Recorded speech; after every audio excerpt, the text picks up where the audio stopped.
네, 요즘처럼 장이 좀 부진할 때는 뭔가 불확실성이 더 고개를 드는 것 같은 느낌이 많이 듭니다. 오늘 경제인사이트에서는 KB금융주주 유신익 수석 이코노미스트와 함께 자세한 얘기 나눠보겠습니다. 어서 오십시오. 네, 반갑습니다. 먼저 미국 부채 한도 협상 얘기를 해봐야 될 것 같아요. 이게 좀 3분기까지도 행정부와 의회 대립이 예상된다 이런 전망이 나오는데요. 미국 증시나 뭐 글로벌 증시 상당히 좀 짐이 될 것 같습니다. 일단 그 돈이 없어서 한도 협상이 안 이루어지는 것이 아니고 네. 공화당하고 민주당 간에 서로 간에 이제 경제 철학이 다르고 두 번째는 그로 인해서 이제 정책의 방향성 자체가 크게 다르다라는 점. 예.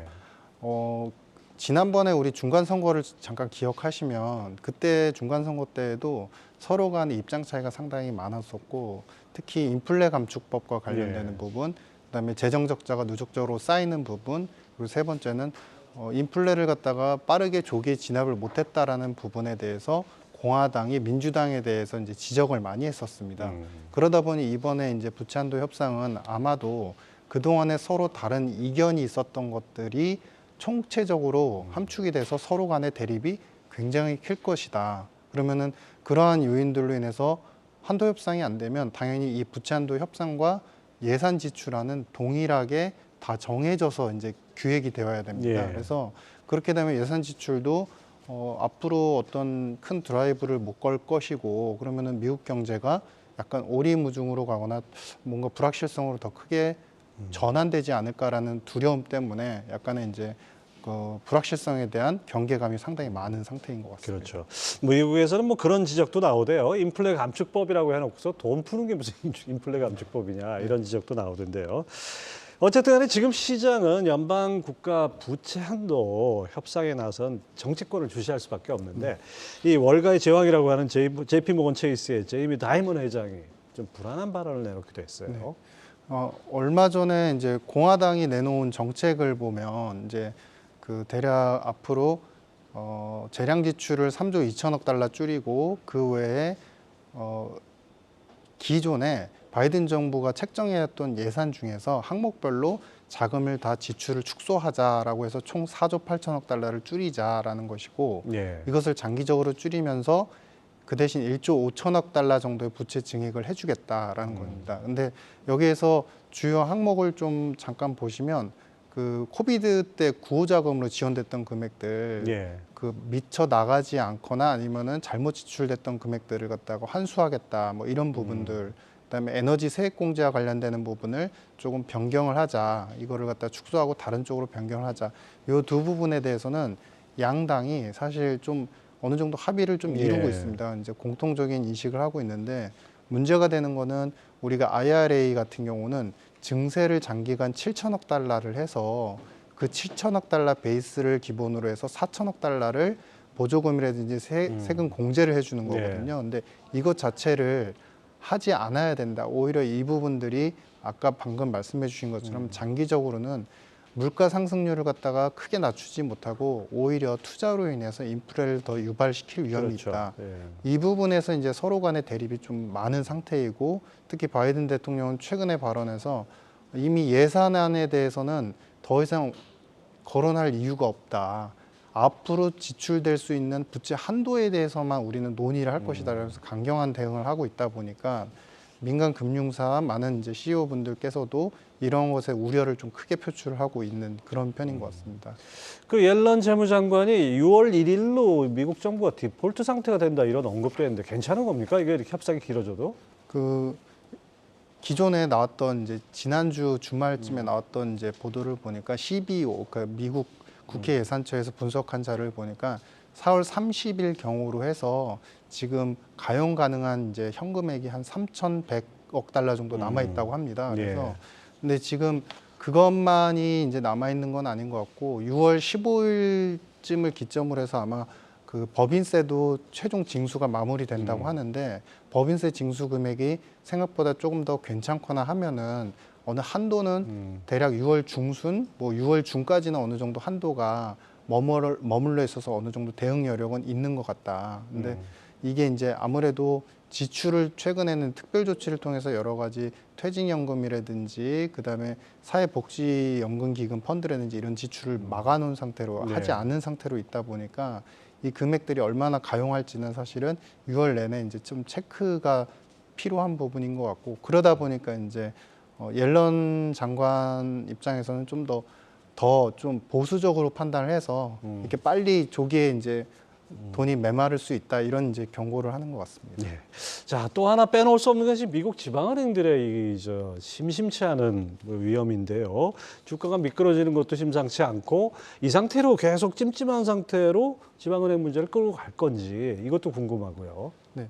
이 예전에 ECB하고 BIS에서 한때 이제 유럽 재정 위기가 있었고, 그때 당시 이제 전후로 해서 유럽의 많은 은행들도 이제 파산으로 좀 전이가 된 적이 있었는데, 그 시기에 이제 분석을 한 자료가 있습니다. 이제 그 자료는 뭐냐면, 우리가 소위 얘기하는 내시 균형 혹은 게임 이론처럼 어떤 은행들이 이제 재무 부실로 인해서 예금이 인출이 되면은 그 다음 은행은 비슷한 규모이거나 성격이 비슷한 포트폴리오를 갖고 있으면 사실 재무 부실이 없다고 하더라도 예금자들이 그렇죠. 예. 불안해하기 때문에 예. 다른 예금자가 먼저 인출할까봐 음. 자신이 먼저 가가지고 인출하려는 경향을 갖다 보니까 그게 군집화되는 뱅크런 현상으로 이어진다. 마치 도미노처럼 그냥 네. 이어지는 거죠. 그래서 최근에 나타나는 이제 SVB 이후에 사실은 지금 팩 웨스트하고 그 웨스턴 얼라이언스 은행 같은 경우도 재무 부실 정도 자체가 심각한 수준도 아니고 괜찮은 편인데 여기서 예금 인출이 자꾸 일어난다고 합니다. 그래서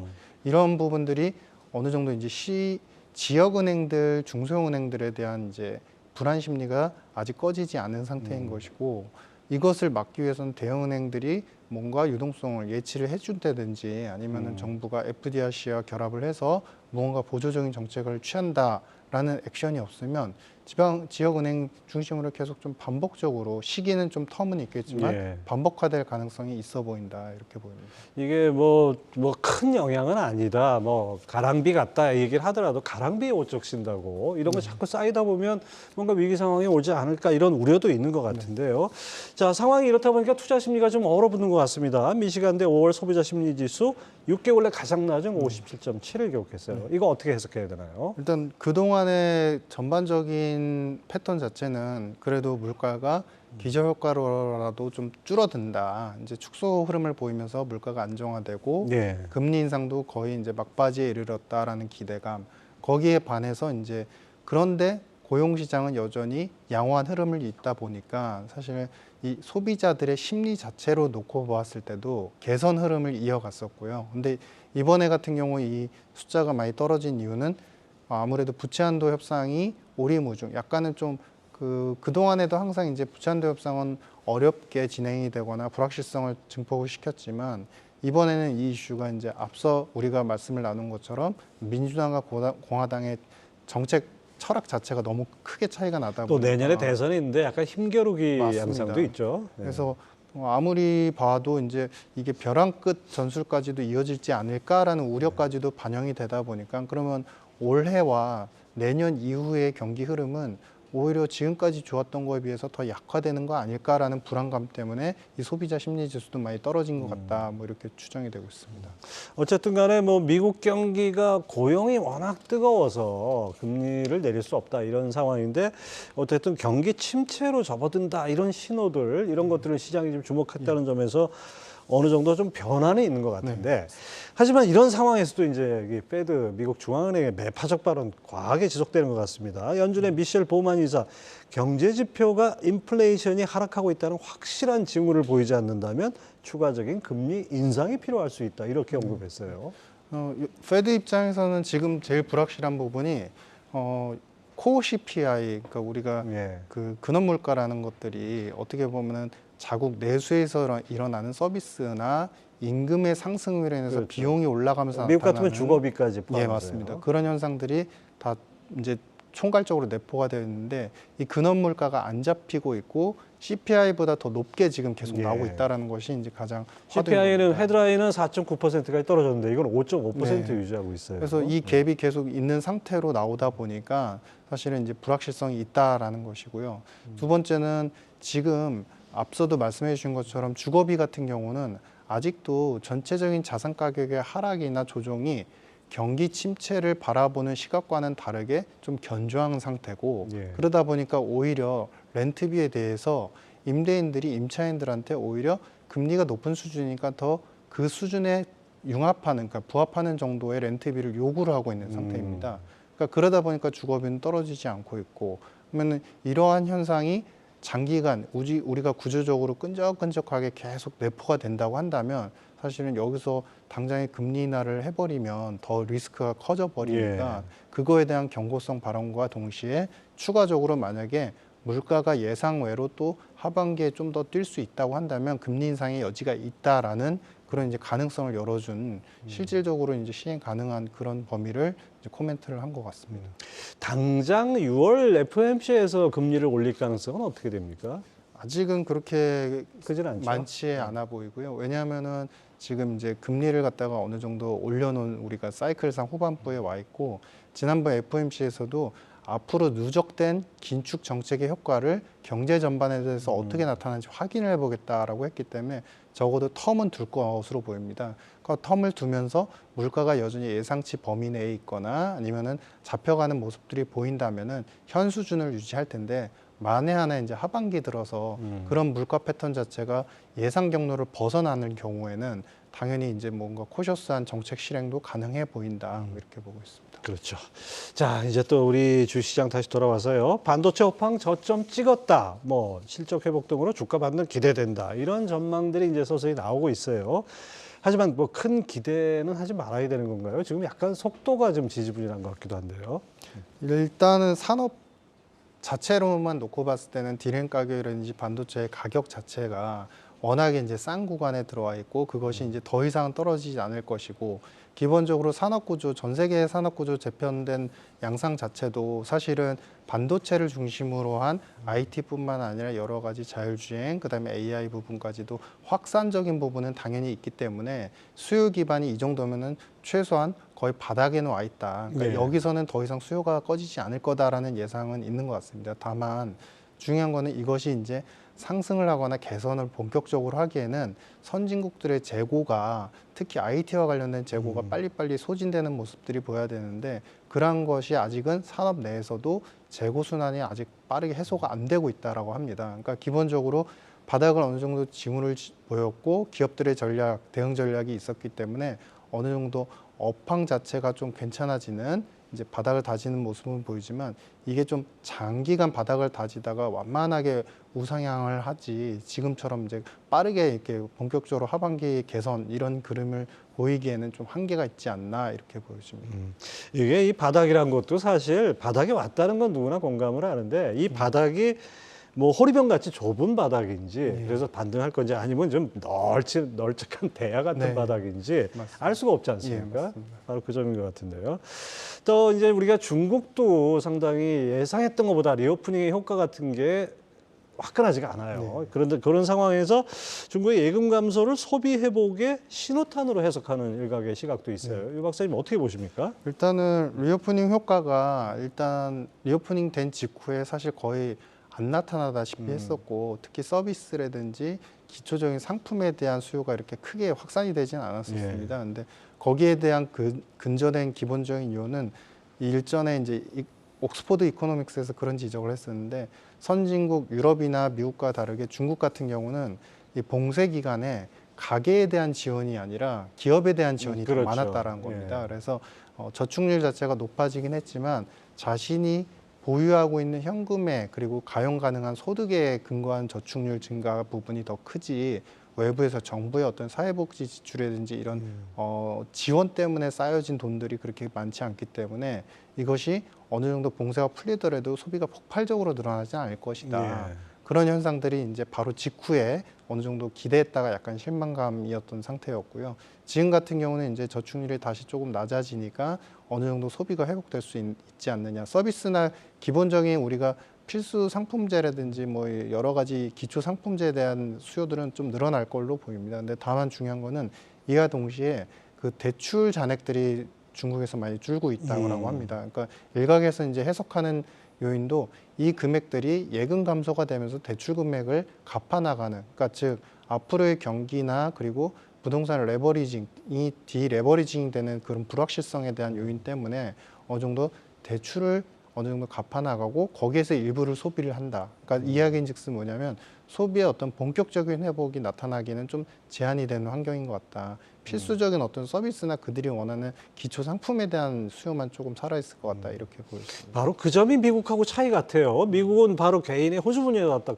꽂아줬으니까 나중에 코로나 끝나도 일자리 다시 안 오는 뭐 이런 상황이 벌어지는 반면에 중국은 지금 이런 상황이다 보니까 뭐 소비자 물가 상승률이 0.1%, 그것도 전년 동월비로 이렇게까지 나오는 상황인 것 같은데, 이렇다면 우리 당초 리오프닝에 대한 어떤 기대 같은 거는 좀 약간 수위를 낮춰야 될 것 같은 생각이 듭니다. 맞습니다. 예. 자, 이런 거시경제 여러 가지 전반적인 걸 살펴봤는데요. 시장 투자 전략은 어떻게 가져가야 될까요? 우리가 이제 최근에 무역 적자 숫자가 계속 이제 누적이 되어 왔고 그 숫자가 지금 작년도 하반기 이후에 적자가 계속 지속이 되는 상태입니다. 근데 다 아시는 것처럼 이제 주력 상품 업종이었던 이제 반도체가 이제 수출 감소 폭이 워낙에 큰 상태이고, 근데 이 반면에 우리가 지금 물론 하반기에는 이제 경기 침체 이슈가 있기 때문에 수요가 어떻게 될지 몰라요라는 분석도 있지만 당장에 놓고 보면 자동차하고 자동차 부품 쪽이 상당히 수출 증가폭이 좋은 상태입니다. 아무래도 이제 작년도에 있었던 이연 수요도 포함이 되고 융합화되는 복합 융합화되는 산업의 패턴. 그러니까 이제는 자동차가 아니라 자동차와 뭐 여러 가지 OLED라든지 여러 가지 예. 우리가 엔터테인과 관련되는 부분까지 다 복합화되는 그런 이제 패턴으로 가다 보니까 이런 부분에서 이제 당장 그래도 수출 자체가 괜찮은 부분에 대한 펀더멘탈이 좋은 부분에 대한 산업에 대해서는 관심을 당연히 이제 두시는 건 맞을 것 같고요. 근데 다만 우리가 앞에서도 나누었던 말씀처럼 부채 한도 이슈라든지 정책에 대한 불확실성들과 우리가 경기가 그래도 중소형 미국의 중소형 은행들이 조금씩 계속 위기 징후가 보인다는 그 리스크들을 고려를 했을 때 예. 당연히 포트폴리오를 다변화해야 되고, 이 다변화 전략은 당연히 이제 금이라든지 우리가 기본적으로 갖고 있는 안전자산이라고 하는 상품들에 대해서는 기본 해지를 어느 정도 비중을 가져가시면서 또 나머지 포트는 다변화하는 수출의 실적이 좋아지는 그런 산업으로 이제 좀 포트폴리오를 다변화 구성하는 것이 필요해 보인다, 이렇게 보여집니다. 이게 뭐 주식에 대해서는 사실 화끈한 뭔가를 기대하기 좀 어려운 그런 상황이 아닌가 싶은데, 그런 반면에 또 채권 쪽은 많이 관심을 가져도 된다, 뭐 이런 지적도 많아요. 네, 채권 쪽은 일단 가장 근저에 있는 거는 이제 금리 인상 사이클이 대부분이 이제 후반기에 왔다라는 인식 자체가 있다라는 것이고요. 다만 이제 채권의 가격이 올라간다는 건 금리가 본격적으로 떨어져야 되는데 금리가 본격적으로 떨어지려면 사실은 금리 인하를 해야 됩니다. 그렇죠. 근데 이제 앞서도 우리 말씀 나눈 바와 같이 하반기에는 어느 정도 고금리를 유지하거나 소폭이라도 한두 해 정도는 또 올릴 수 있다라는 그런 가능성을 열어둬야 된다는 점, 그렇게 본다면은 채권을 당연히 안전자산의 관점에서 가져가시되, 특히 이번에 이제 부채 한도 협상이 또 어떻게 될지 모르는 불확실성이 있으니까 장기적으로 이것을 좀 천천히 이렇게 담아가시는 전략들, 하반기를 어떻게 보면은 포트폴리오 구성에 채권을 넣어가는 편입되는 그런 기간으로 좀 길게 보시고 가는 게 가장 좀 합리적일 것 같다, 이렇게 보여집니다. 뭐 당초 연초에 예상보다 빠른 회복세가 많은 기대를 낳게 했지만은 그것이 계속 이어지진 못하는 그런 상황인 것 같습니다. KB금융지주 유신익 수석 이코노미스트 함께했습니다. 말씀 감사합니다. 네, 감사합니다.